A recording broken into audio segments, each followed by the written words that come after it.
welcome back to another episode of the Coach and Benway podcast. I am your co-host, Dr. Benway. Coach is around today, and as per usual with Saturday mornings, we take it a little bit easy when we record, and one of the conversations that came up is we started bitching about who has won and not won the Nobel Prize in Literature, and as per usual, once we start getting heated, we talk about this like, no, it's time to record it. So that's what we're going to do. You're going to get the first-hand look at some of our opinions on this award that you probably don't give a shit about, but we're going to remind you why you shouldn't give a shit about it. Ain't that right, Doctor? Yeah, right, that right, Coach. Sorry, we're going to explain why you shouldn't give a shit about it, and then we're going to proceed for an hour to argue why the award that you should not give a shit about is completely wrong all the time. Because this conversation started because we were shooting the breeze about books, and we were talking about Saul Bellow, and who won the Nobel Prize, and in '76, I believe. And we wound up talking about the latest award winner, which was Kazuo Ishiguro, whom I consider a minor novelist. Nobody of any real heft, and certainly not big compared to the other authors that the prize should have gone to. And we started talking about the big names that should have gotten an award, or the big writers who didn't get the Nobel Prize, who would have known what to do with it. Because, imagine if John Updike, who did not win, imagine if he had won. He would have given a delightful acceptance speech. It would have been really interesting and thoughtful about what literature is in the modern era. It would have been something worthwhile because he was a true man of letters. He wasn't just a novelist. He was a critic.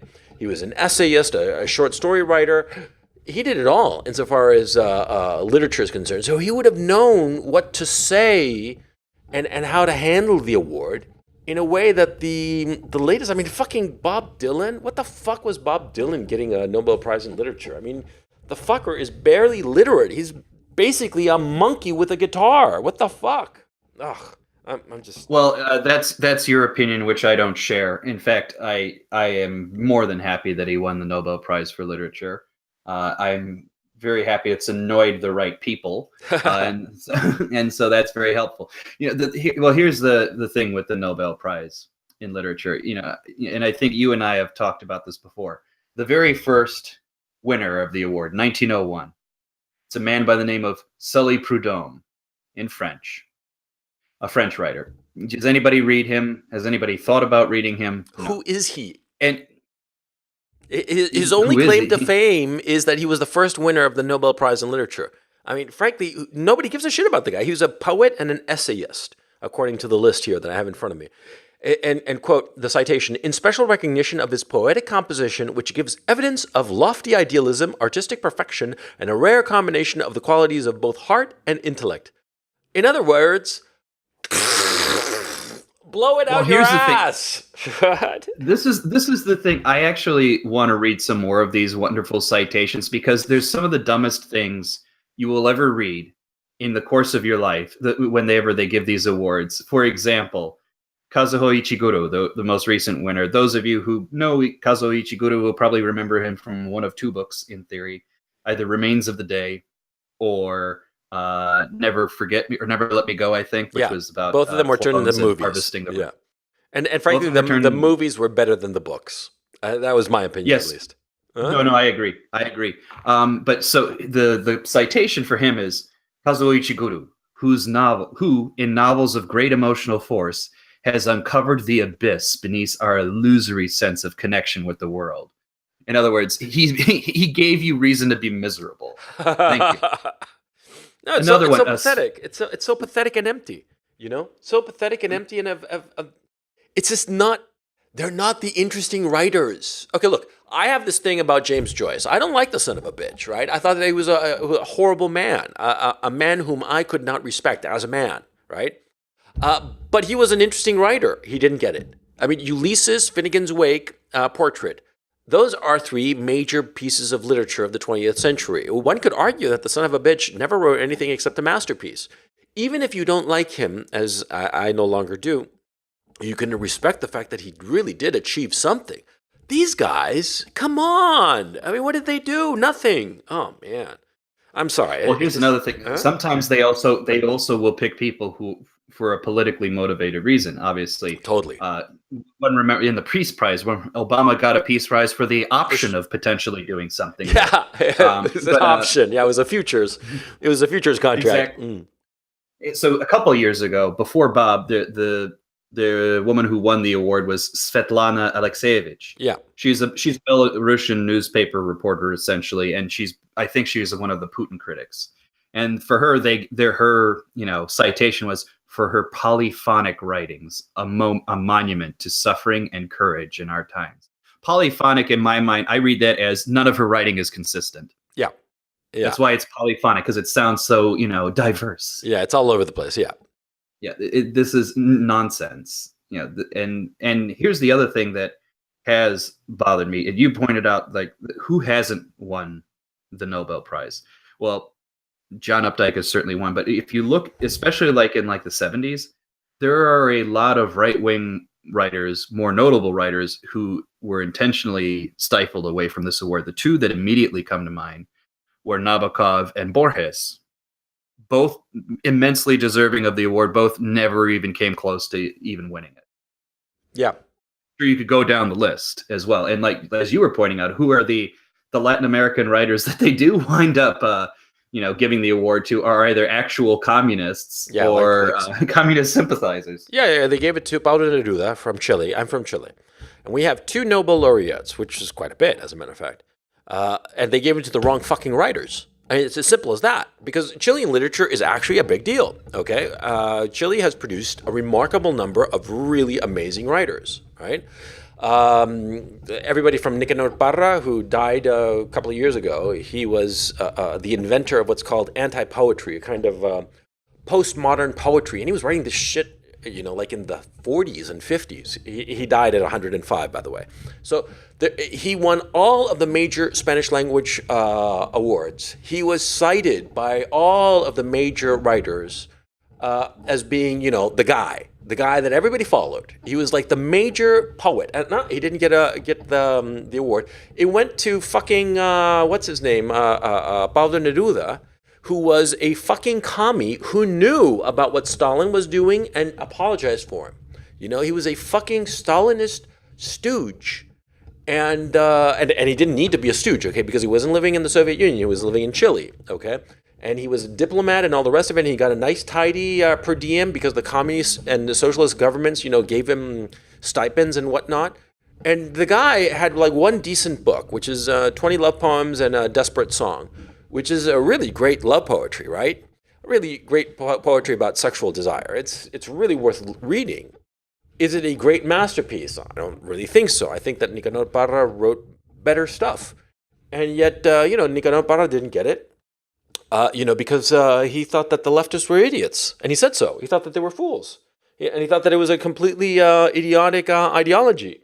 I mean, he was a leftist, by the way, Nicanor Parra, but he thought that communism was stupid, so he didn't get it.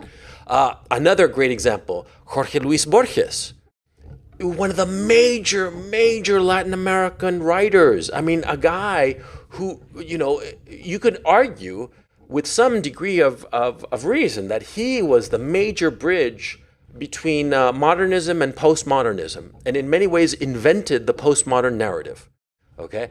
You can say that with some degree of truth to it, right? No, he didn't get anything. And it's just like, what the fuck? It's so frustrating.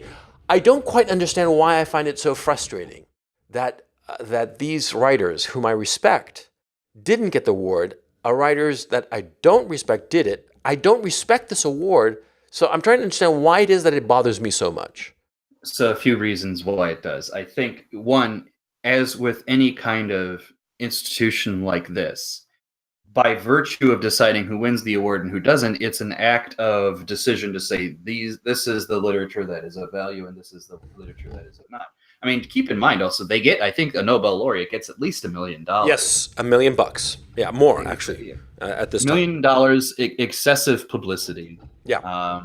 All that kind of thing. It's a judgment call, and it's fucking annoying. Take a case in point. When Japan first won the Nobel Prize for Literature in the late 60s, the writer they gave it to, Yasunari Kawabata, basically, not a bad writer, but one of those like, contemplative, like, oh, woe is me, poetry writer of sorts. People are probably going to say, oh, I'm being too overly simplistic, but that's what it is. But the thing is, his friend, and the more notable, the more memorable, the writer of Japan who persists to this day was Yukio Mishima. Mm-hmm. Yukio Mishima, everybody knows, the man who was extremely right-wing, created his own private army and wanted killed himself because he could restore the emperor to the throne. He should have won. In fact, I think it came close to be winning, but for various twists and turns, it went to his best friend. Like I said, Kawabata. But yeah, that's another example of, like, at the end of the day, we know clearly that Mishima was the writer to follow, the writer to remember. And this thing happens all the time. Yeah, exactly. They give it to the wrong fucking writer. They give it to the mediocre writer. The guy who's almost good but isn't really. They're never going to give it to fucking Thomas Pynchon. I don't like Pynchon, but he deserves it. He's a major writer. He has changed literature. I don't like the direction that literature has gone because of him. But you got to give the devil his due. You got to call him like you see him. But no, you know why they're not going to give it to Thomas Pynchon? Because Thomas Pynchon has never shown up to get any prize that he's ever been awarded, and they know that he's not going to show up. He's just going to take the check and thank you very much. But he's not going to show because he values his privacy. He thinks that awards are stupid. He said so. And the Howells Medal and stuff like that is the reason that he's done it before. Okay, he was awarded the Howells Medal back in '73, I think, and he sent a comedian in his stead. And the attendees didn't know what Pynchon looks like, obviously, because there are no pictures of him except when he was a teenager. And everybody thought that this comedian, who was like a stream of consciousness comedian, was actually Thomas Pynchon. And the guy was there for like 2 hours and made a mockery of the whole thing. Yeah, the Nobel Prize Committee, for precisely that reason, precisely for their middle class, mediocre sense of respectability, they're not going to give it to Thomas Pynchon. Because they're going to be like saying, well, he's not going to show up, so he doesn't value the award, so we're going to upturn our nose to him. He's not going to embarrass the king of Sweden. Yeah, God damn it. Yeah, by not showing up. Who gives a shit? That's the thing. And I guess what it bothers me is that, the money is an issue. Because it's not just the prize money.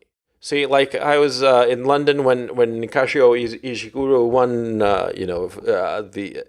back in October of 2017 or November, whenever they gave the award, and his books were all out there in force. I mean, he's a British novelist, sure, but it wasn't just that he was a British novelist. He's British Japanese, really. He was out there because they put out all of his books because it could have been anybody. Whoever is the Nobel Prize winner gets a bump in sales, and it's a big bump, especially in today's global publishing market, okay? You can get, I would guesstimate that you can get a bump of maybe 100,000 books sold, 100,000 to 200,000 worldwide. Now you're getting like say, $2, $3, $4 per book for what however deal is structured or whatever. You can get easily $500,000 to $1 million bump from the Nobel Prize just on book sales. Okay, so I know. It's a lot of money. And so that's why I suppose if it weren't such a rich prize, nobody would give a shit about it, I suppose. I can tell you, for example, the only reason I have any Orhan Pamuk books on my shelf is because he won the prize. And I said, okay, who is this fucker? And is he worth reading? I haven't read him. No. Again, let's read another wonderful citation. So for Orhan Pamuk, for those of you who don't know, he's a Turkish writer living in Istanbul, and the big thing everybody loves about him is like, oh, he's Turkish, but he's also European, and it's in Istanbul, and it's the blending of cultures, and isn't that wonderful? He won the award in 2006, which gives you the mentality that you're expecting. Yeah. Here's his citation. Orhan Pamuk, who in the quest for the melancholic soul of his native city has discovered new symbols for the clash and interlacing of cultures. Jesus Christ. And the funny thing is that could have been applied to James Joyce. I mean, think of Dublin, for crying out loud, Oh, exactly. God. But here's the thing, the attitude, I actually have this suspicion about the Nobel Prize in Literature. Maybe you have it or not. Sometimes I think it's charity work. I think they honestly look to themselves and say, well, Philip Roth is clearly the better writer of the time, but he has more than enough money and notoriety. Let me shove, J.M. Coetzee on there so we can, we can give a boost, or Elfried Jelinek, Well, because no, God knows J.M. Austrian. Coetzee was selling pretty good. He didn't need the Nobel Yeah. Prize for the money. But yeah, I get your point. I'm looking at this list of people, and they're nobodies. They're the mediocrities. I mean, like going backward in time, I'm looking at the list that's on Wikipedia, the list of Nobel laureates in literature, right? And okay, there's Dylan, that name check there. There's Alice Munro. Alice Munro. Who I think is a legitimate. I think he's a legitimate talent, and here's the way you can tell if the citation actually is simple and it means something. Alice Munro, master of the contemporary short story. Yeah, that's true. Yeah, but John Simple. Updike was a bigger short story writer than Alice Munro. He did the job. Shit, J.D. Salinger was a bigger, Alice Munro was influenced by Updike and Salinger. Neither Updike nor Salinger were influenced by Alice Munro. You see the difference here? So what's the point of giving it to Alice Munro? She was a nobody, right? I mean, in the scheme of things, she's a nobody. Okay, Mario Vargas Llosa. Yeah, he's somebody that, I can get behind that. Okay, I can say, because I legitimately had discussions 30 years ago, with friends of ours and saying, Mario Vargas Llosa, he's going to be a future Nobel laureate because he delivered the goods. Okay, The Greenhouse, Los Cachorros, several of his novels, they really and he is a funny writer, by the way. One of the few writers who's serious writers who actually knows how to make a funny story. There's Pantaleon and las Visitadoras. Pantaleon is a name, and Special Services, I think, is the name of the book. It's about this I forget what it was. He's a soldier, and he decides to get these hookers to chill out the soldiers because they're causing havoc, and so he realizes he's got to get these hookers into the fucking jungle so that they don't wind up killing one another. It's fucking funny. It's a funny novel. Okay, it's about men and women, and how men are just basically savages and need women, and yet at the same time women create the savagery in the man. It's a very interesting novel. It's funny as hell. Okay, I mean, it's a laugh out loud kind of novel. Yeah. Vargas Llosa, I can get behind. But these other people, Thomas Transtromer, who was the one who came right next to him, he was buddies, or I actually think he was on the committee that decided the Nobel laureates. He's a nobody. Oh, man. Okay, Doris Lessing, I can get behind her. What? I am on the committee. I am awarding myself. Yeah. I will write my own citation. Yeah, basically. Well, yeah, Doris Lessing I can get behind, but the thing with Doris Lessing is that I think she's being awarded for her really early books, and I think it's been a while since she's written a good one. Harold Pinter, a few years before her, he won, and I'm going to be crude about this. I think he won at the time he won because at that time he was just a horrifically angry man at American foreign policy, and his whole speech was like, "This fucking Americans just ruining everything." They're like, oh, brilliant. But if you actually ever read his political poetry and works of the later period, it's so stupid. Yeah. It's juvenile. Yeah. But that's not, I don't want to deny the fact, those early plays of his are legitimately, top of the pinnacle for, that middle 20th century writing, stage writing. He's fantastic. He deserved it for that. Well, I can't give an opinion about that. But because I actually haven't read it. I haven't gotten around to reading Harold Pinter, and the stuff that I have read is just this angry Brit kind of guy, and I'm like, oh, fuck him. I mean, life's too short. So it's I just don't have any kind of desire to read him. Well, I think if you like the David Mamet at his peak, you'll like those early Pinter plays. David Mamet is a kind of shadow of Harold Pinter. Yeah. Okay. Fine. Fair enough. Okay, but I'm scrolling through they gave it to fucking William Golding, right? William fucking Golding. Who's William Golding? He had the Lord of the Flies, which was a one-off, and that was it, right? I mean, what did William Golding ever do apart from Lord of the Flies? I don't know. I've never read anything beyond Lord of the Flies. Exactly. That's the point. He was a one-hit wonder. He got lucky. Okay, there are lots of writers who got lucky who wrote the one book. There are very few of them who realize this. Margaret Mitchell is actually, I think, the only author who ever realized that she got lucky and decided to not push her luck. Thank you, Margaret Mitchell. I mean, I respect her. I respect her for that. She knew her limitations. She knew that she only had one book in her. She pushed it out. It was a great book, great movie. She left it at that. She was dignified. But no, William Golding, he kept on writing. It reminds me of the guy, Richard Adams, the guy who wrote Watership Down. Great book, by the way. But he kept on doing this, pushing this shit that you did, from doing a book about rabbits, Watership Down, he did one about bears and then some other shit. Or it was just stupid, you got the one book, but you shouldn't be getting a Nobel Prize for the one book, okay? One book, you got lucky, okay? William Golding had the one book and that was it. Oh man, it's so frustrating. And to tell you the truth, I don't understand why I get so wound up about it. Because I look at these guys and I just don't get it. Mm-hmm. Well, there's another. I mean, the people on the list also that I am annoyed, and this is like part of America. And unfortunately, her poison still infects the literary minds. Is Toni Morrison? Oh God, I hate her. Toni Morrison, especially she wrote the Song of Solomon. I actually think it was pretty decent. But Beloved, the book she's most famous for, as the best way of describing it is a top-heavy book. That it has a message about the world that supersedes the degree to which the book is actually doing work to make it readable. She tries to have overly symbolic images in that book. So, example, like people eating placentas. Oh God, and all of that shit. But the thing is, the Beloved, and just about all of Toni Morrison, is a cheap Gabriel Garcia Marquez knockoff. Okay, and Gabriel Garcia Marquez had the grace and elan to say that, no, I don't deserve the Nobel Prize because I ripped off William Faulkner, And of course he didn't, because Garcia Marquez really, certainly he took learned a lot from William Faulkner. It's obvious, right? But he built on top of William Faulkner, okay? But Toni Morrison didn't. She just transplanted it to the south and made Gabriel Garcia Marquez about black people with crappy symbology. And just like, and she gets the fucking Nobel Prize.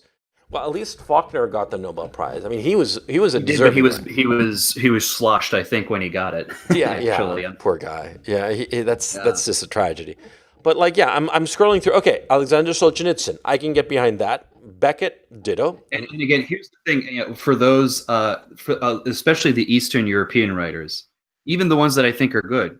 Look at the years they won. Czesław Miłosz from Poland, 1980. That year is significant with regard to Poland. Alexander Solzhenitsyn, 1970, Soviet Union. That year is significant. You go through all the Eastern European writers, you know what's going on here. The goal is to say, we're going to pick the dissidents or the people who have problems with the Soviet Union, which to a certain extent is fine. I'm not here to say the Soviet Union shouldn't be made fun of. God knows it. That's how people survived living in the Soviet Union. But I also know that was Czesław Miłosz picked because Czesław Miłosz wrote so perfectly well? I think not. I think he was picked in that year for political reasons. That doesn't say he's a lesser writer, but I know that the decision-making behind it is not about the writing. No. It's not about the writing. It's political. But for instance, I'm looking at George Orwell's biography, right? George Orwell, and one of the guys listed there is T.S. Eliot. Okay, T.S. Eliot won for The Wasteland and the love song of what's his face, right? Okay, all good and fine. Yeah, it's all good and fine, and you can argue it. I think that Wasteland is overrated, frankly, but okay. It is undoubtedly true that Orwell is retrospectively a more significant writer, both in the political imagination and the how can I put this? If you're trying to say that Orwell is a more significant writer than T.S. Eliot, I won't get behind that at all. Well, it's that he didn't matter, Eliot. He didn't matter in the long run. I completely disagree. half the fucking people who follow him on this list are absolutely owe everything to him to a certain extent. Okay. I think it was just. I frankly think that that Eliot was part of the wrong turn that English literature made. But okay, this is a longer discussion. We're going to talk about the Nobel Prize. But okay, Orwell wasn't on it. I don't have a problem with them not having put what's his face Kafka, because Kafka didn't publish anything while he was alive. So for them to not have given it to him, I don't have a problem with that. Okay, because they can't know of a genius who's not publishing. It's not fair. Okay, but I do blame them for Nicanor Parra. I do blame them for Vicente Huidobro. I do blame them for Borges. I do blame them for what's his face, Ulysses guy, James Joyce. Who else? The big ones, Chekhov and fucking Leo fucking Tolstoy.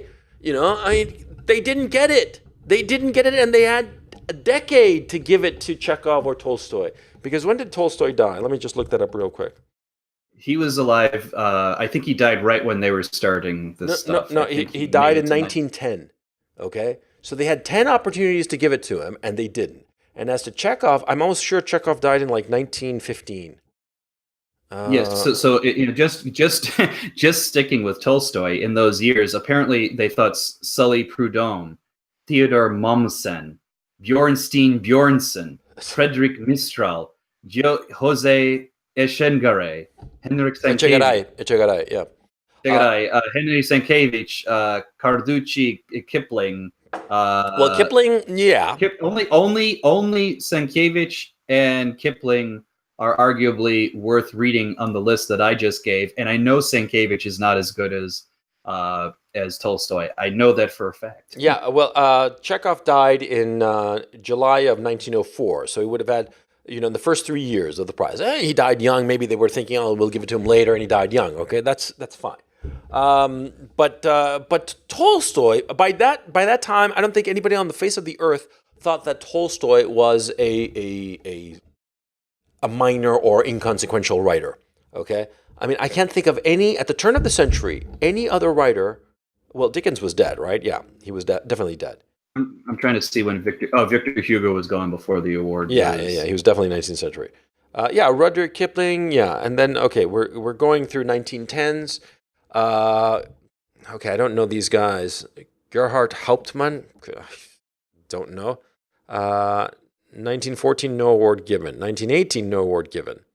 And inconsequential writers during the war. It's only until the 20s that you start getting writers that are still read today. William Butler Yeats, obviously. No, Knut Hamsun is still read. Fair enough, but I don't read him. No, neither do I. But Yates. Yates. Yeah. Okay, that's legitimate. Okay, I can get behind that. Władysław Remote is read in Poland, but he's arguably not very translatable. I'm surprised he even won the award. Yeah, I heard the New York Times called it vodka, cows, potatoes, love, death. yeah, that was the review. It was pretty funny. George Bernard Shaw. I don't know. I mean, I can get behind Bernard Shaw. I see it. I see the merits to it. I don't like him politically, but that's not really the issue. Henri Bergson, I get it. Sigrid Undstedt, I get it. Thomas Mann, sure. I get it. Yeah, sure. Sinclair Lewis, I get it. Yeah, he was a rabble rouser. He was not a really great writer. That was a political decision. Exactly. I've never read the Forsyth Saga. Have you? No, I didn't either. Yeah, I'm wondering about let me double check that. No, never did. I was more of a Parade Zen kind of guy. Ford Maddox Ford. Okay, so Eugene O'Neill, I can get behind that. Even though I think he's overrated as a playwright. America. So here's the thing: outside of a few playwrights, America hasn't really had many good playwrights. Honestly, we're not, for all our vaunted talk about the New York theater scene, I don't think we have as strong a tradition as other cultures in that regard. I think we have good, middling tier of masterpieces, but we don't have exceptional masterpieces that everybody will bow down in the face of ours. But that's neither here nor there. I'm going really deep. Yeah, that's kind of interesting. Well, I think that all the good writers gravitate to Hollywood. The bottom line, that's the issue. You know. Right. And people get pissed at me when I have the audacity to say that certain films are far superior than any play the American stage has ever produced. But I'll stand by yeah, that unquestionably. any goddamn day. Unquestionably. Any goddamn day. Yeah. I mean, shit, like The Godfather. As a screenplay, it's better. It's better than any play that I can think of. Godfather Part 2 especially. I mean, just forget about how it was shot and acted, just on the strength of the screenplay. Okay, which I have never read, but just let's, for the sake of argument, assume that it's just written in standard screenplay, which is, very flat writing, very very basic writing, except for the dialogue, right? Because it's just basically stage direction. I would venture to say that The Godfather Part 2 is better than, I can't think of a play that comes even close to being as profound as Godfather Part 2. You? No, I mean there are some good plays, but I mean I don't think plays. I think they're they're American plays, but I think they're very minor or very contained. Like I do think what was what's the name? The one that was the one with not Sunset Boulevard. That's a movie. No, the Tennessee Williams play. Why does this name escape me? A Streetcar Named Desire. Yeah. I think that's a very great play, but it's very contained. Yeah. Eugene O'Neill, there's a couple of interesting plays, but they're not fantastic. The play that everybody seems to love in this country, Death of a Salesman, is actually so pathetically minor, and it's annoying. I can barely tolerate it. Well, it's easy to stage. That's why it's popular. Honestly, for my money, the best American playwright that I've encountered was David Mamet, and all of his plays that are filmable are better as films. Yes. Well, actually, I have not seen most of his. I haven't seen any of his plays now that I think about it on stage. But what I do know is that Glengarry Glen Ross, the best scene of Glengarry Glen Ross was written for the movie. It didn't appear in the play. The Alec Baldwin. It takes to sell real estate. It takes brass balls to sell real estate. Yeah. Yeah. The best use of a prop I've ever seen. Well, I thought that was excessive. As a director, I would have cut that. I would not have allowed that. I thought it was excessive and kind of silly. The watch part, that was good. Yeah. When he shows off his watch, his Rolex, and just drops it there. See this watch? See this watch? Yeah. This watch costs more than your car. Yeah. And the way that Alec Baldwin said that, oh God, that was just powerful. That was great acting. Many good lines. What? The leads are weak. The leads are weak. The leads are weak. Fucking leads are weak. You're weak. Yeah. Yeah. Oh man, that was just an incredible performance. I honestly think that was one of the. Just there. I think that was one of the best acting performances ever. Okay.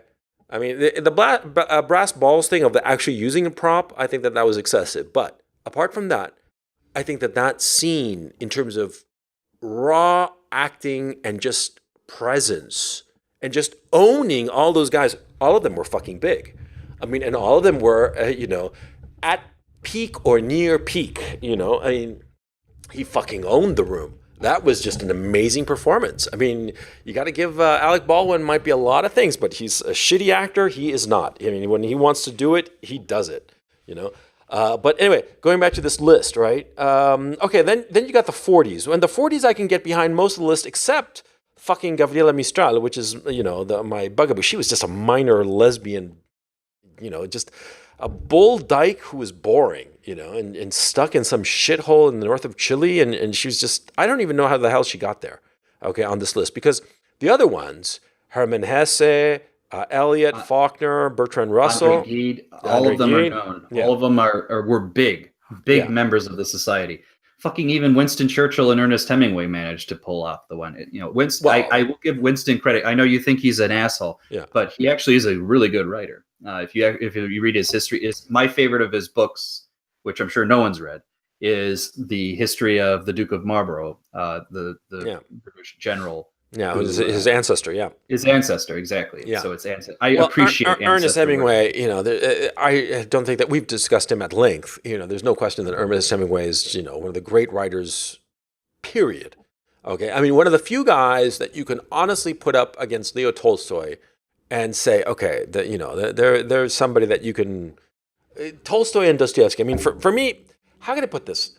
I always looked at Tolstoy as grand, Dostoevsky had something like, I can't quite explain it. I've always had more fondness for Dostoevsky than Tolstoy, and in a weird way, I respect him more because he was more human.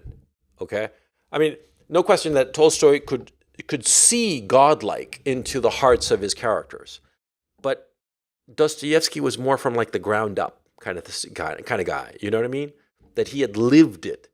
You know, like Tolstoy was like up above God looking down, right? But Dostoevsky was like this guy hunkered down on the ground and looking around and understanding the people and figuring them out and writing about them, which I find somehow more moving, more human perhaps, you know. But anyway, yeah, Ernest Hemingway, yeah, up there. I can get behind that. Albert Camus, I've always been like, I don't know. So I believe he absolutely does belong on this list. No. I mean, think yes, he does, but I'm not sure about him long term. Okay.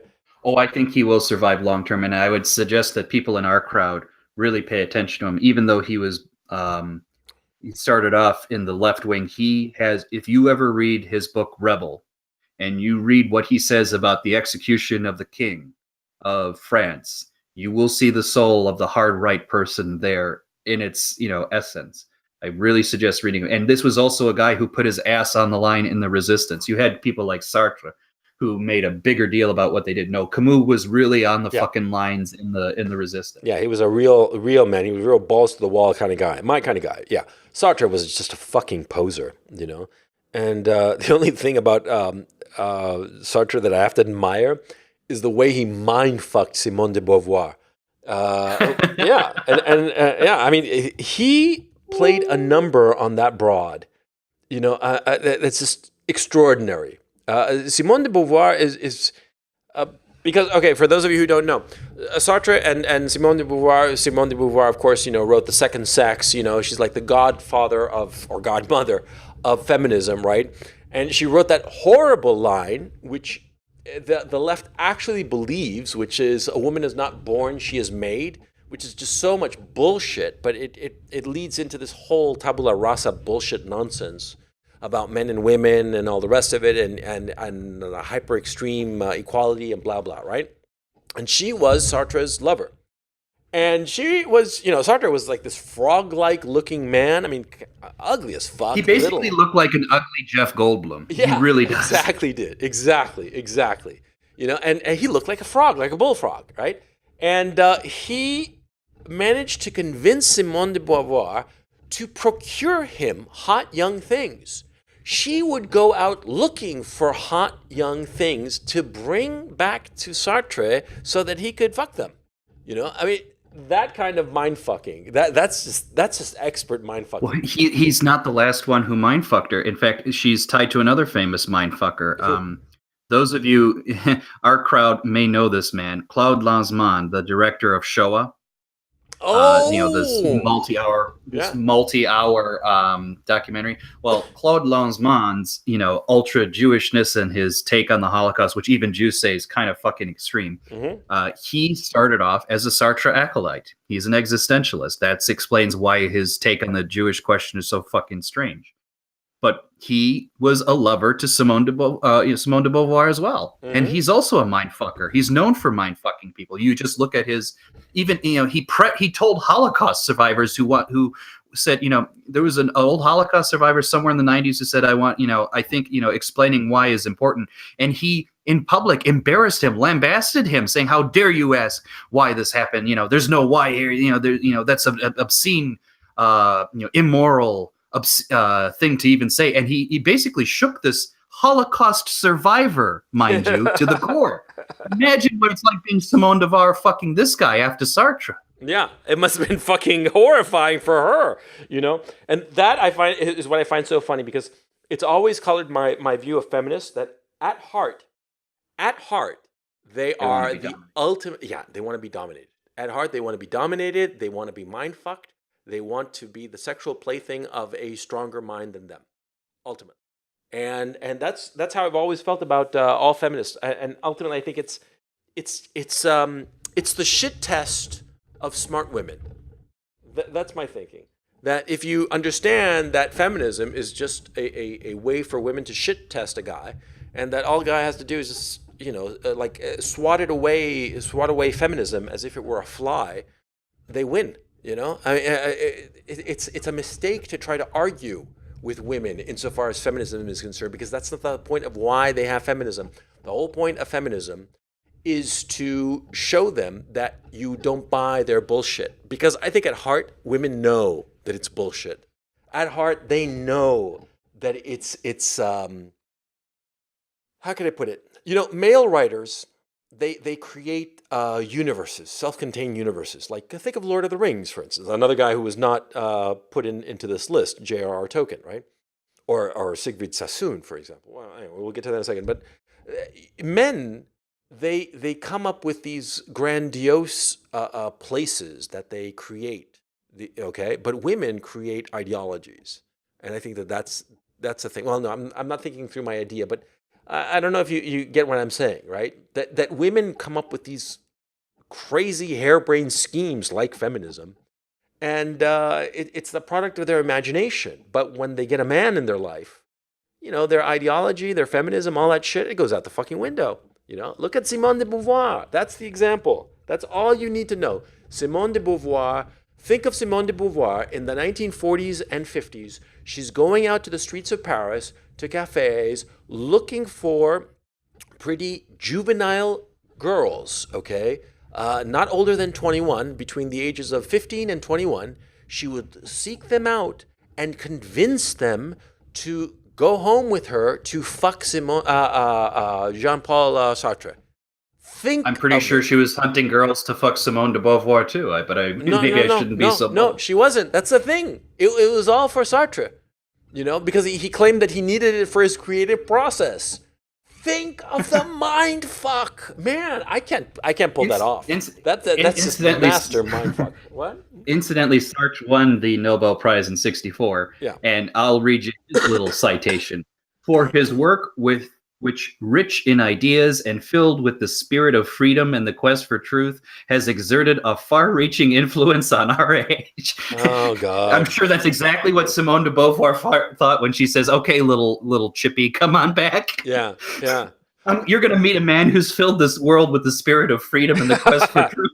Yeah, that's exactly right. Yeah. Oh, John Steinbeck's on the list, right?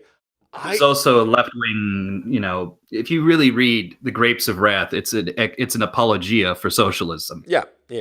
I always thought of John Steinbeck as a minor muckraker kind of guy, because I thought that there were bigger guys than Upton Sinclair. Which were the other big? I'm trying to think. It's on the tip of my tongue. I read this shit when I was in college. The guy who wrote Oil and Arrows. No, that was Oil! Exclamation point was Upton. Upton wrote that. Then okay, I'm getting confused. I haven't read these guys in years, but anyway, the decades. But okay, going through the list, I have Michael Sholokov. Which one did he die? Which one did Mikhail Sholokov write? I think he was a dissident writer. And quiet flows the dawn. Isn't he the guy that people think that he didn't actually write it? I don't know. Yeah. Oh, well, apparently, yeah. There's accusations of plagiarism, which that hunts a lot of people. I'm surprised how often it comes up. Yeah. But it was weird that he got it in '65, and then just 5 years later, Solzhenitsyn got it. We also bypassed another dissident writer. Boris Pasternak won in the late '50s, and that's that man's life is a fucking tragic life. I don't know. But he won it, but he was not allowed to go. Or in theory, he was allowed, but they basically held either his wife or his mistress in prison and said, "You go, and something's going to happen to her." Yeah, and so he couldn't go he also was terrified of being exiled because he didn't want to be removed from his homeland. Yeah. Ironically enough, Nabokov hated him. Nabokov thought he was a little bit too kind, or not a little bit. He was way too kind to the communists. Even if you read Dr. Zhivago, it's not a good thing for the Soviet Union to love that book. But apparently Nabokov thought it wasn't hard enough. But yeah, that guy's life is just so sad to see what he had to go through. Well, Nabokov is another writer who didn't win it, you know, and Yeah. he deserved it. I mean, shit, he was a master of Yes. two languages. I mean, that's pretty impressive. I mean, to be able to write great literature in two languages, that's not many people can claim that. I think that Beckett would be the only one, you know. Beckett did win, and good for him that he did. No, no, no, yeah. I mean, But he yeah, did. But I'm thinking of writers who wrote masterfully in more than one language. Beckett, Nabokov, and who else? uh, who, who's well, Joyce did, but you know, Well, no, no, no, because he used other languages, but it was always in English. That's different. Joyce did have multilingual puns and Yeah, yeah, yeah. whatnot. But I mean, he never wrote consistently. It was just knowing the words as opposed to being able to write literature in the language. Mm. I don't think that I don't consider Joyce to have been multilingual writer the way Well, that that's fair, Beckett yeah. was and Nabokov was because Nabokov wrote in Russian, right? And he wrote great work in Russian, and it's slipping my mind, of course, you know, the Alzheimer's. The Gift, and a What about number of other. the But The Gift, Sebastian Knight? Yeah. yeah, exactly. Well, there are very few authors who can, if you took their, like Nabokov, all of his, if all he had was his Russian language literature, he would have been a great writer. Yeah. But then he comes to America and he does it again Yeah. in English, arguably superseding his Russian work. Yeah, because his Russian work is more important. And it was the nature, and again, that's the nature of a time that's gone. Nabokov was from a more or less an aristocratic family who, when you were growing up in those families, and you see very small vestiges of it, like Prince Philip actually talks about it. People spoke, you were trained in multiple languages from birth. Yeah. Your governess was speaking French. You were talking to the family in French. Your governess may be speaking English to you. German was always there. And he said, like, what would happen, the Prince Philip says this, and I know Nabokov also has said this.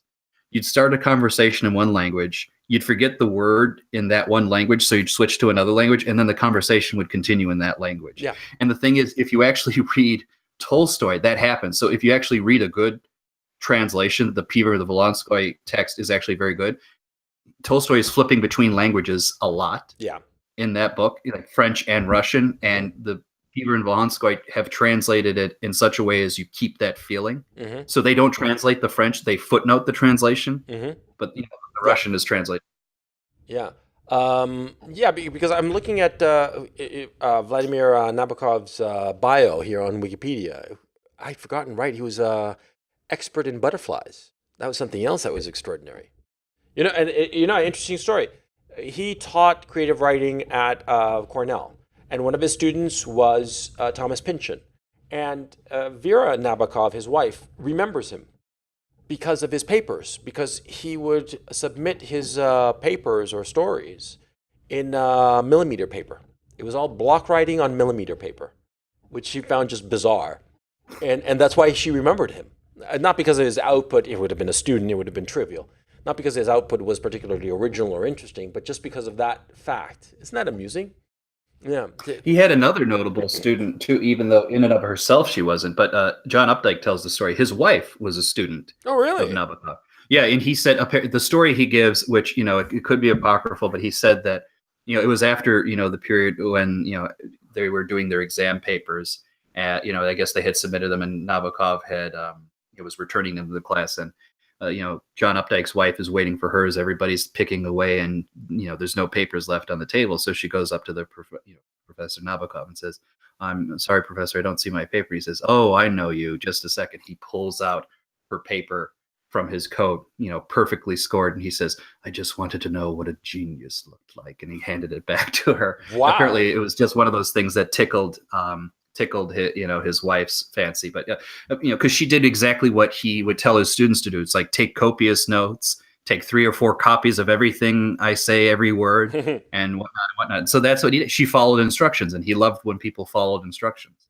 He was very particular. Like, it's a little essay I recommend everybody read. I think it's titled like Good Readers and Good Writers. Mm-hmm. And he says, look, everybody's going to have the notion of what makes a good literature. It's like you have a character you can, appreciate, and all of these other things that the that SJWs love. It's like, identification of characters, social message, everything. He says, no, fuck that. You only need 2 or 3 things to be a good reader. You need to pay attention, you need to have a dictionary, and you need to get the work done or something like that. He says nothing else matters. Right. Well, about Nabokov,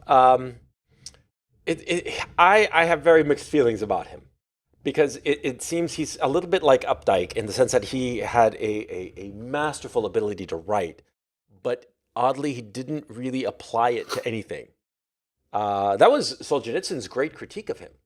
And it drove him nuts. It drove Solzhenitsyn nuts because he thought that Nabokov was the greatest writer ever. I mean, full stop. That he was the greatest, the man with the most facile imagination, literary imagination. And it drove him crazy that Nabokov wrote inconsequential work of that was not particularly important insofar as the human experience is concerned.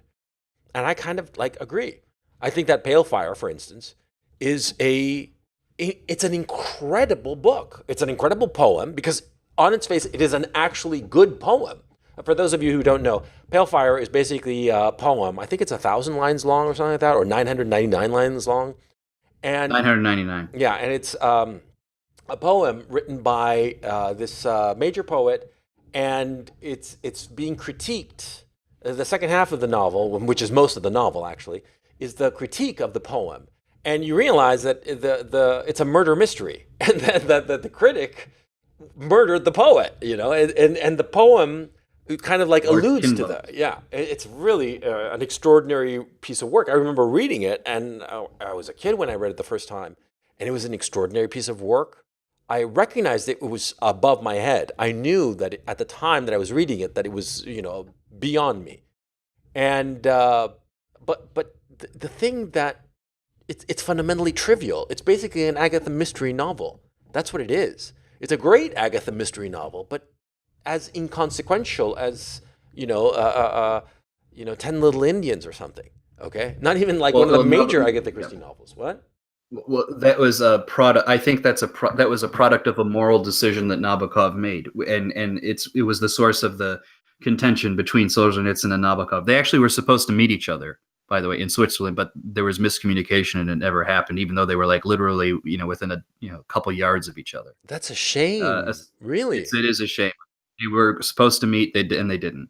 And Nabokov always thought that Solzhenitsyn just had journalistic talent, not real artistic talent. But I think he's right. I think he's right. Yeah. Nabokov's attitude, I think, was this. He says, look, the notion of existence is people should have the wherewithal and the freedom to have their hobbies and to basically take your art form, or if you're building a desk, and build it as the best way you could conceivably do so, and to impose upon it the political messages or the social organizations would be to commit the sin of participating in the society around him, which killed his family and killed his brother. His family's assets were seized and destroyed as a result of the revolution. The family fled, and I think his brother was killed by the Nazis, I think because his brother was gay or what have you, and and all of that. And his attitude was simply to say, I have the right not to participate in this, and I respect that. I view it differently. I don't agree with Solzhenitsyn that a writer of Nabokov's talent had to write political stuff, but I do begrudge him the fact that it was not more human. Okay, I mean, it was clever. It was very clever, but it wasn't very human. Okay, I think the most human novel he wrote was actually Lolita.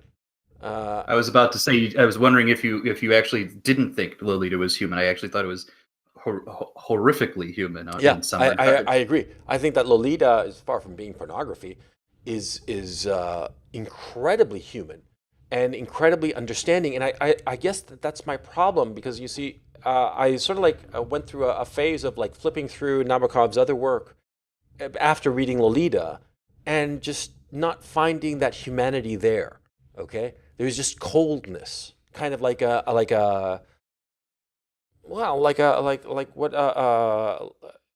very butterfly collecting, I don't know how to turn lepidoptemer.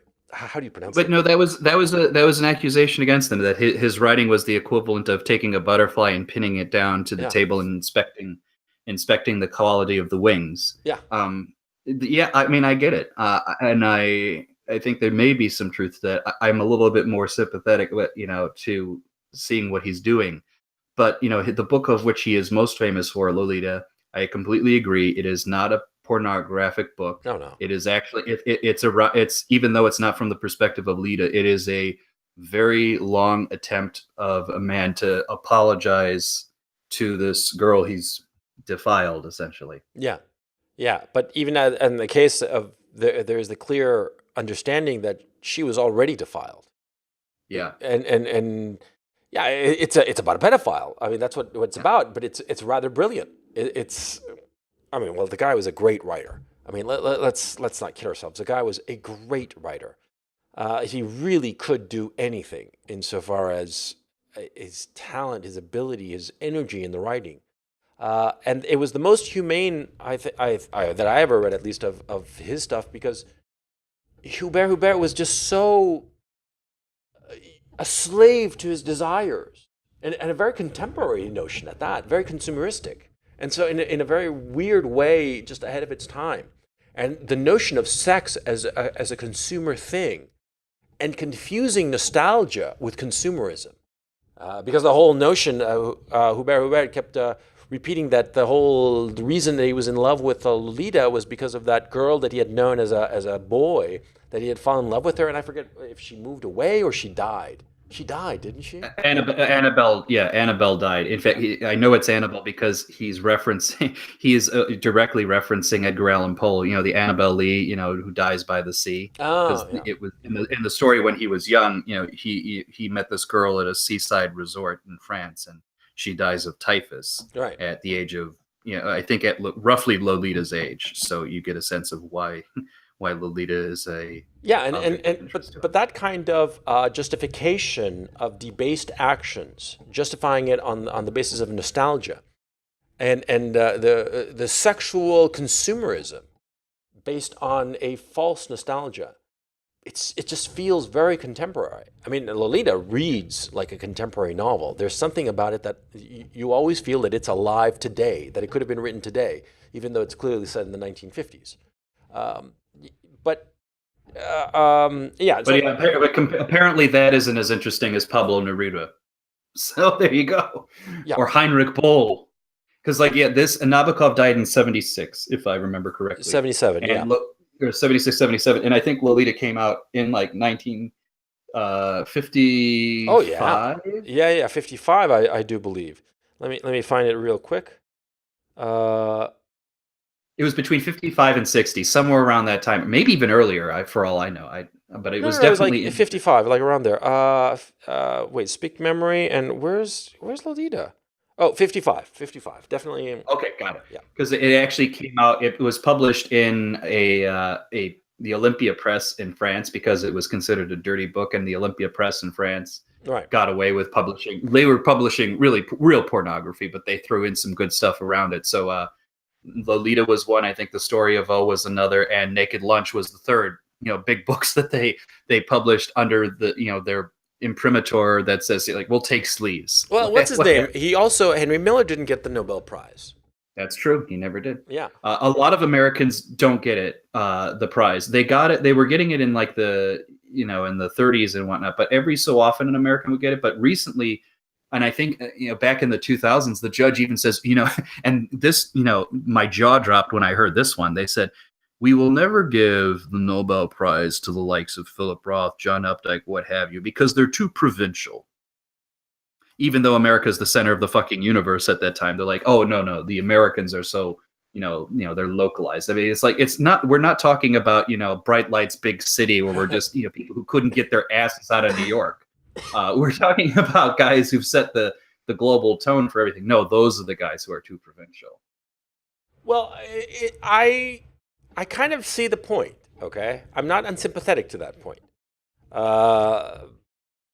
In sometimes they are a bit provincial, a bit lacking in a global vision.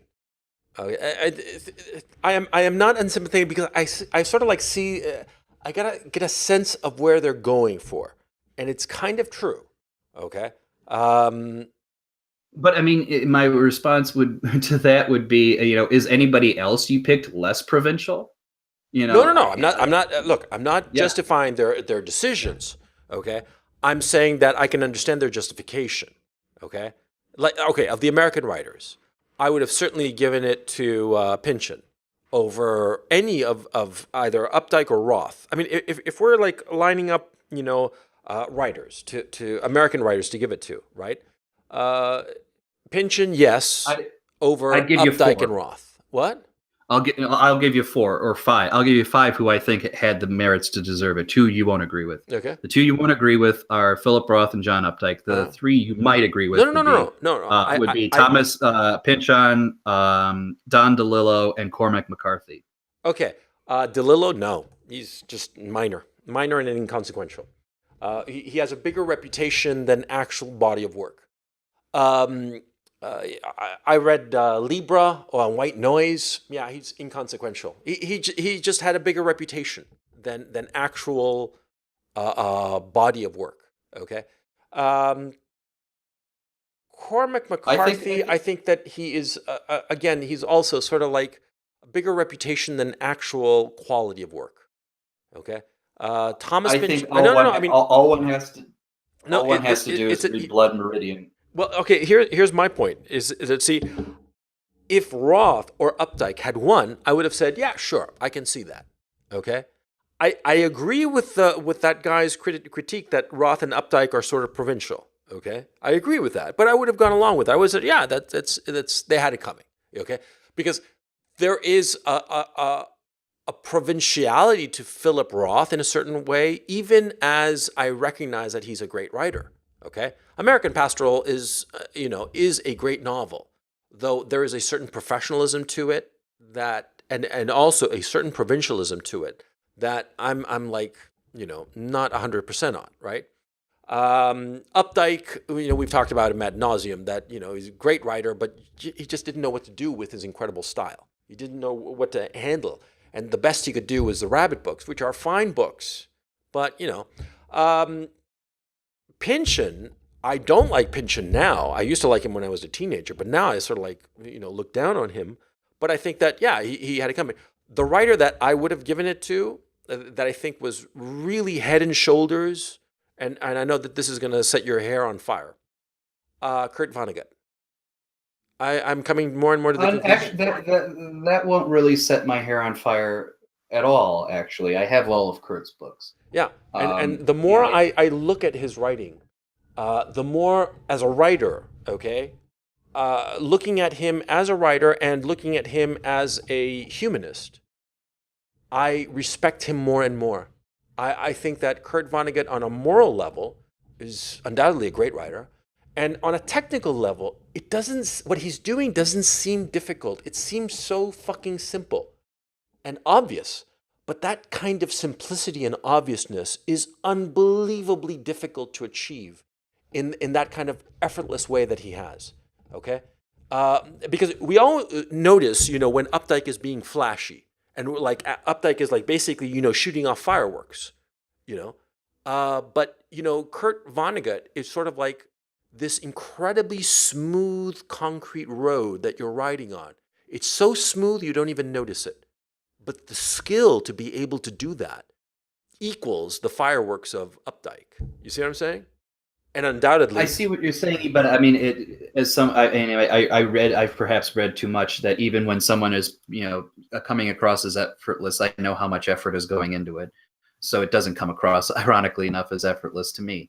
And the notion that because a writer makes it known that they have these technical talents, that in and of itself doesn't bother me. I think there's an implicit assumption a lot of critics that like if a writer has some sort of flourish, there's something wrong with that. No, I don't have that. I fundamentally don't don't understand that argument whatsoever. I think it sometimes comes across as jealousy to me, to be perfectly blunt. No. I'm not coming in from that direction. Okay. I I enjoy some of these flourishes.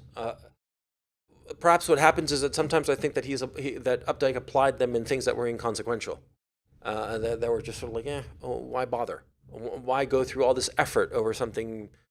I remember reading something of his. It was like a physical description of some space. I forget what it was. Well, I should have brought it up then because I can't recall precisely what it was. It was like an inconsequential decoration or something of like the carpeting of like this church, and it didn't add anything, but it was this incredibly crisp, uh, long sentence that was very crisply written, and even though it was long, there was like this tightness to it. Okay, he was a great writer. He was. Nabokov's equal in terms of technical ability, technical mastery of the language. I don't have a problem with that of the flourishes. I guess my problem is that so much flourish over such inconsequential material. I think that that's what bothers me, and I agree with Harold Bloom's analysis. A second-rate writer with a first-rate style. Whereas Kurt Vonnegut, the older I get, the more I value his point of view and his look. I realize that Breakfast of Champions is one of the greatest novels ever written. And I don't say that lightly because it seems trivial. It's half the novel is cartoons and badly drawn cartoons that he made, right? But it's about aging.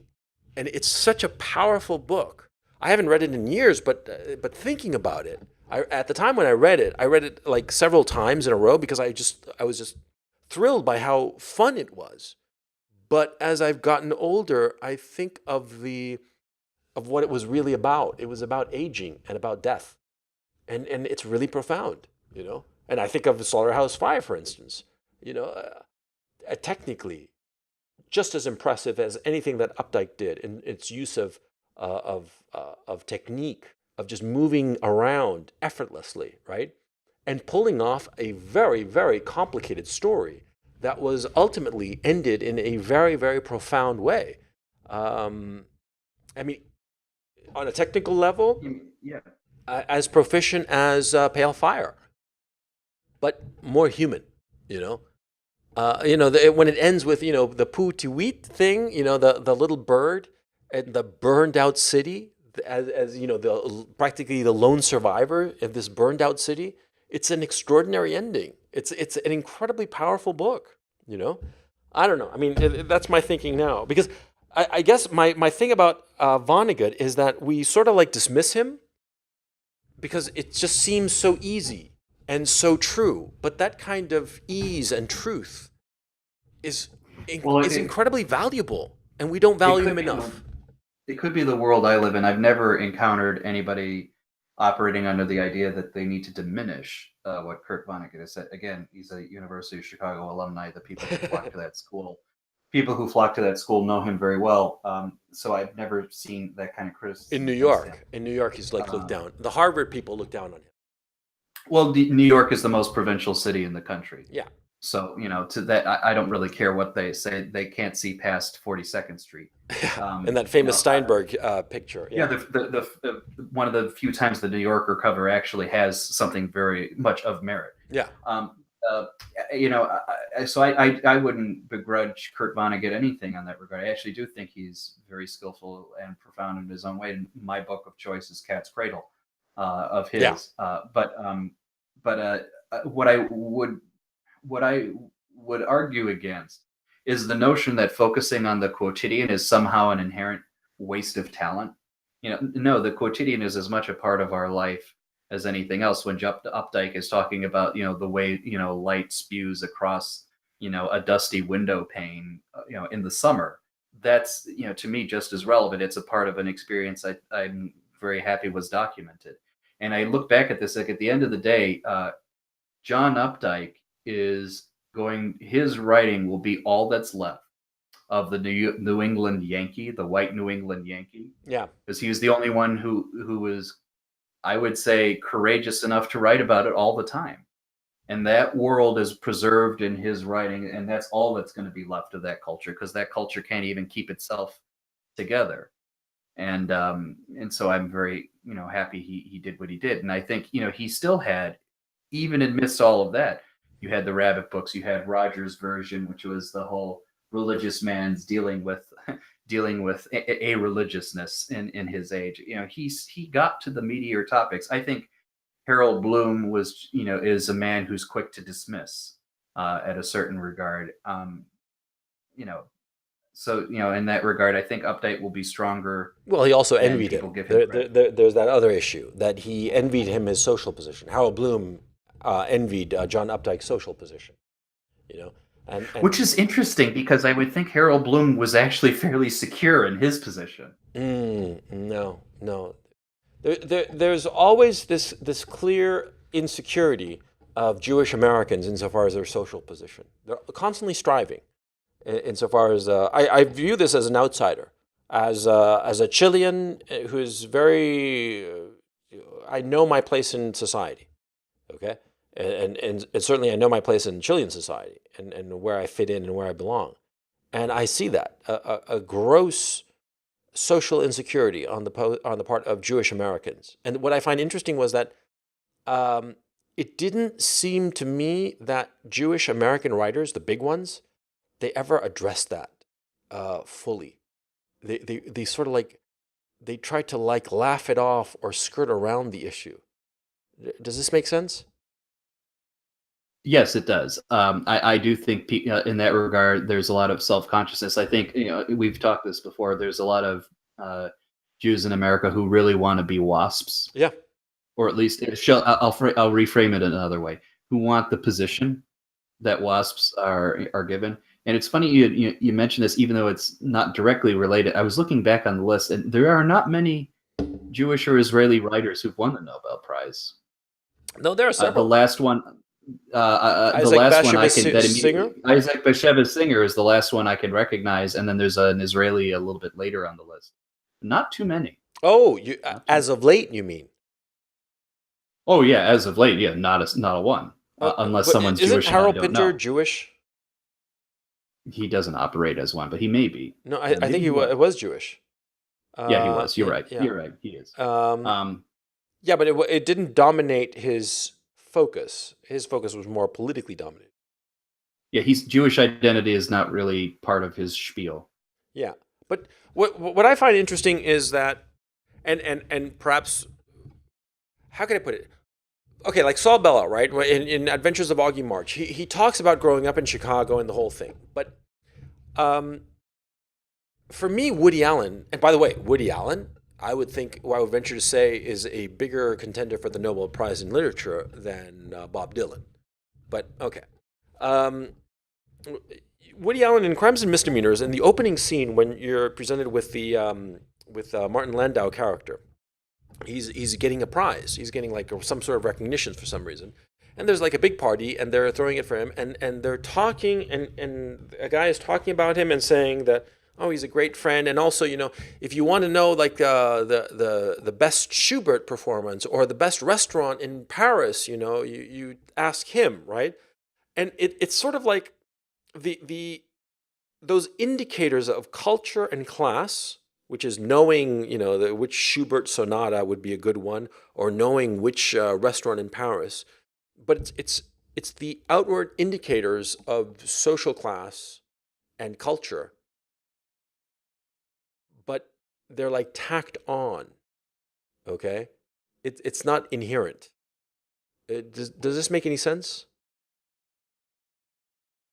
Yeah, I mean, I could see that. I mean, we've talked about that before already. Yeah. I do think Crimes and Misdemeanors, maybe the height of Woody Allen is from a. Oh, this will sound ridiculous from a literary perspective. Yeah, I think that is a bit of writing that may be his best. yeah.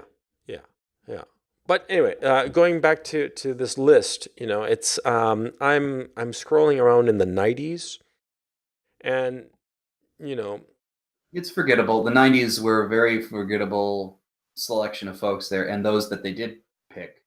Well, outside of I think the only one that I would speak highly of or kindly to. Well, I guess there's two: Seamus Henney, which is who was a T.S. Eliot, crop of guy, right? and Gunter Grass. Yeah, And Gunter Grass, I think is I think it's more for Germans to decide whether they like him or not. To me, I think he's interesting. In fact, he's technically I think only half German. Like he's German and Kashubian, which means he's a kind of subgroup of Poles. Okay. I wouldn't know. But what I do know is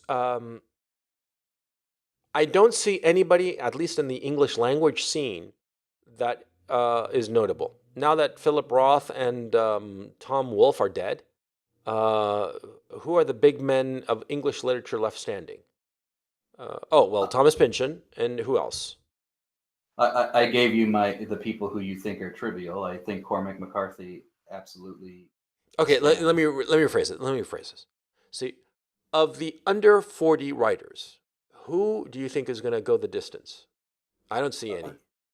Well, again, I mean, the answer is clearly none, because people under 40 aren't writers, even if they're producing books, No. because they don't have the talent for it, and they're self-obsessed. And I'm sorry, if if Jonathan Franzen were to win the Nobel Prize in Literature, it only underlined the fact that there's no talent left. Yeah, I think Jonathan Franzen or Dave Eggers, you know? I mean, Jonathan Franzen, Dave Eggers, they all represent the uselessness of literature now. And frankly, I don't even think they'd be selected. I think in my heart of hearts, and I hate that this is going to potentially happen. It's going to be Ta-Nehisi Coates, who will yeah, be the American winner. I yeah, guarantee you, if we get one next yeah, or anytime soon, it'll be him. yeah, yeah.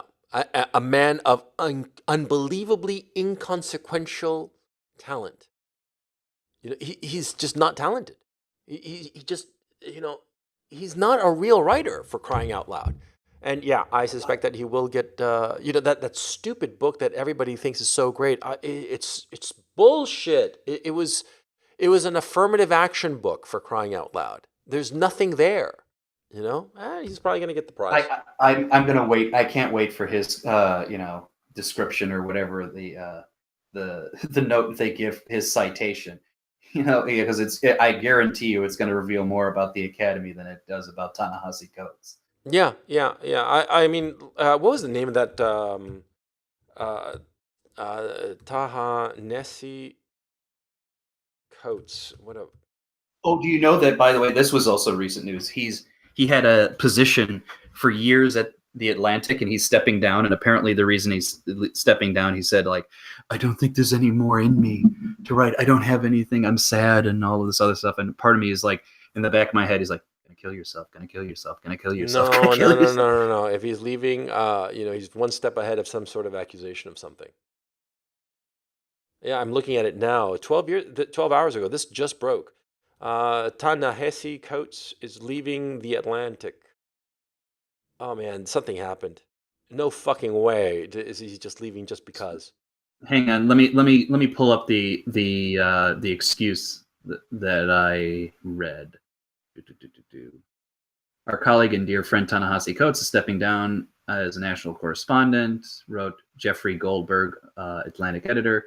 As he has explained to me, and as he's written in the recent past, the last few years for him have been years of significant changes. He told me that he would like to take some time to reflect on these changes and to figure out the best path forward, both as a person and as a writer. He wrote, "It was this or nothing." Coates said, "I didn't have anything else." Bullshit. Bullshit. Something's coming down. No fucking way is he stepping away like that casually. No. I call bullshit. Something's coming down. Something's coming down on the pipe. Um, either some accusation, so he groped some chick or raped a girl, who knows what. No fucking way is a guy like this, a careerist like this, walking away from a plum job like that didn't even require him to be, contributing that often, because his editor would probably recognize that he's a busy guy with all the attention he's getting. So no fucking way. No, I'm convinced that something's on the way, some accusation, something sordid, and it's more likely than not that it's true. Okay. Well, I certainly want something to close the book on this fella, because I think it's been a waste of my time to have to encounter him in the literary scene. But I have other bugabeests than that. He represents a lot of, like, him, and like I said, him, Jonathan Friends, and Jonathan Safran, for all of those guys, represent a castrated literature. Yes, exactly right. And I'll tell you why. It's so easy to explain this to you. I mean, it was already evident when I was in publishing in the mid 90s. See, the people who picked the books, they're all women. Okay? They're all women. They're all cut from the same cookie cutter kind of, Seven Sisters, Ivy League kind of like, upscale. And they're all from New York or the Acela corridor. And they're all well off. They're all, if not trust fund babies, then women whose parents could easily afford for them to live and have a publishing career. Because a lot of these these editors, okay, the first step is an internship. And these internships pay nothing. I mean, very little money or sometimes no money at all. And so who can afford to be an intern at a publishing house? Somebody who is independently wealthy or whose parents can support them, okay? So who would go?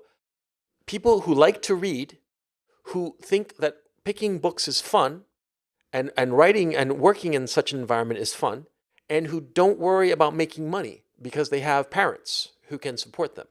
It's not going to be men. It's not going to be ambitious men. It's going to be girls. Girls who are going to,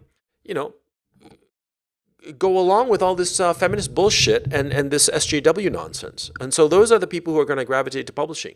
And they're going to climb the ladder. And I saw it. I saw it all the time. And so publishing is now dominated by SJW women, white women, upscale women. And the books that they pick are cucked out. They are gelded. That's the kind of literature that you're getting. A book with balls, something that Hemingway would have written. No fucking way would it ever be published today.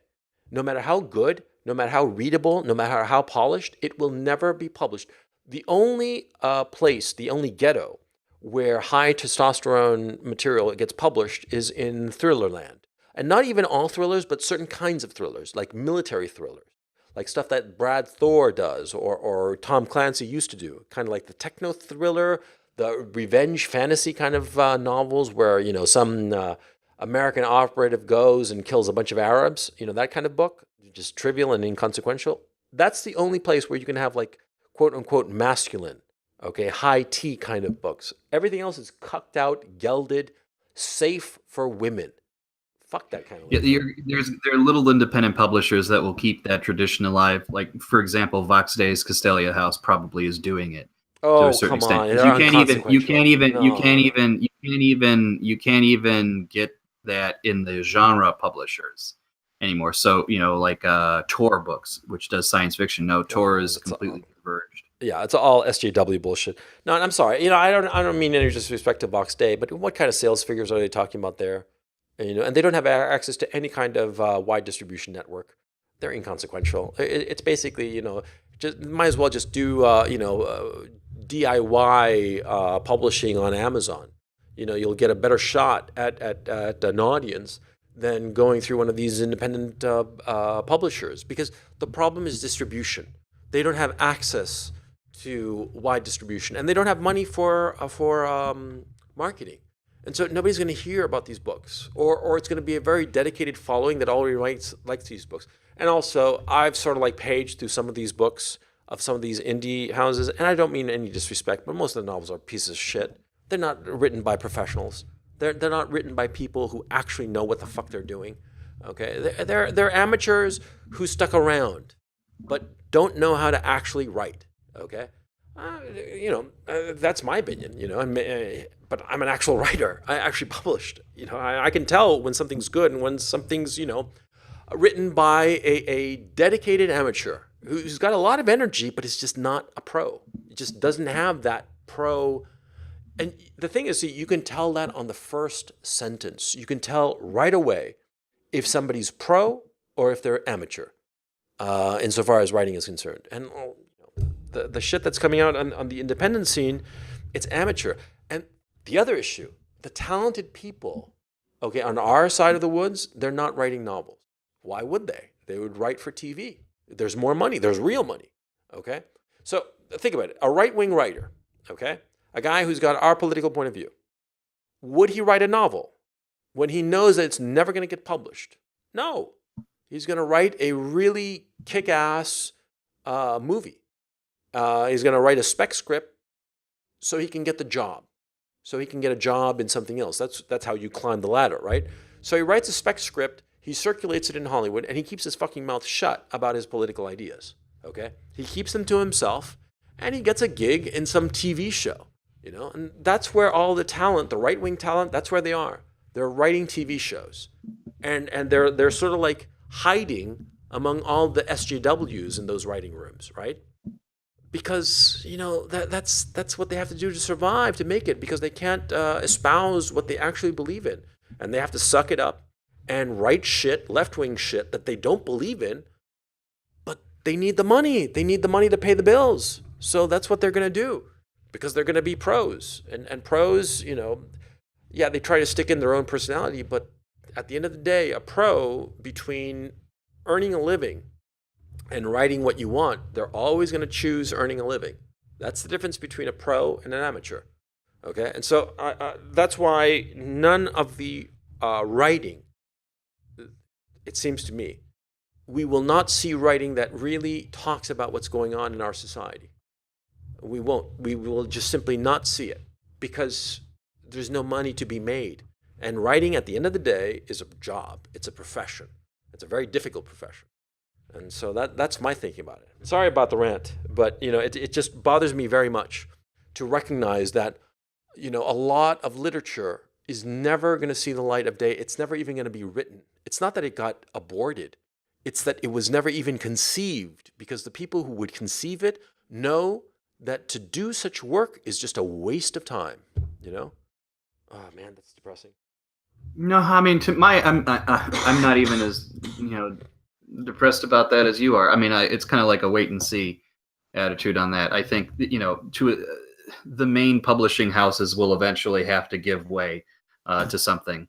They won't survive, doing what they're doing, and we'll see what comes out of it. And the other thing that's interesting to me, relative to the Nobel Prize for Literature, is even though I know a lot of books are being published and sold, I'm wondering if they're going to, in the next several years, expand their definition of what it can be included in literature, just so they can have a bigger crop of interesting people that they could potentially give the award to. Who knows? Like, rather than just talking about novels, short stories, essays, and poetry, are they going to say, like, the Nobel Prize in Literature goes to, whatever motherfucker was writing the latest screenplays for Game of Thrones or some goddamn. Well, it's in movie making and TV writing, it's always a mixed bag of people who worked on it. Okay, it's not one guy. Well, that's the thing. They can't find one author. Yeah, that's the point. Yeah. But with somebody like Woody Allen, sure, Woody Allen, he's somebody that you can point to and say, yeah, he's the creator of his work. Okay, he's the guy. Okay, everything that he's put out since I guess Love and Death, maybe. I don't think he's had to rewrite for anybody since Love and Death, and that was what, 75? Yeah, that's why I admire Woody Allen so much, because for 40 odd years, going on 50 years, the guy has done whatever the fuck he wanted, and nobody told him jack shit. He wrote the script that he thought was good, and he would get the actors, and he would get the financing, and he would make the movies that he wanted to. That is extraordinary. That is an extraordinary achievement. I so respect him on a career basis, apart from the fact that I like a lot of his movies. Not all of them. Some of them I think are really, really horrible. But it's just extraordinary how he handled his career. I so respect that. I look at Woody Allen and I say, man, that's a man's man. That guy did exactly what he wanted and never had to kowtow to anybody. Yeah.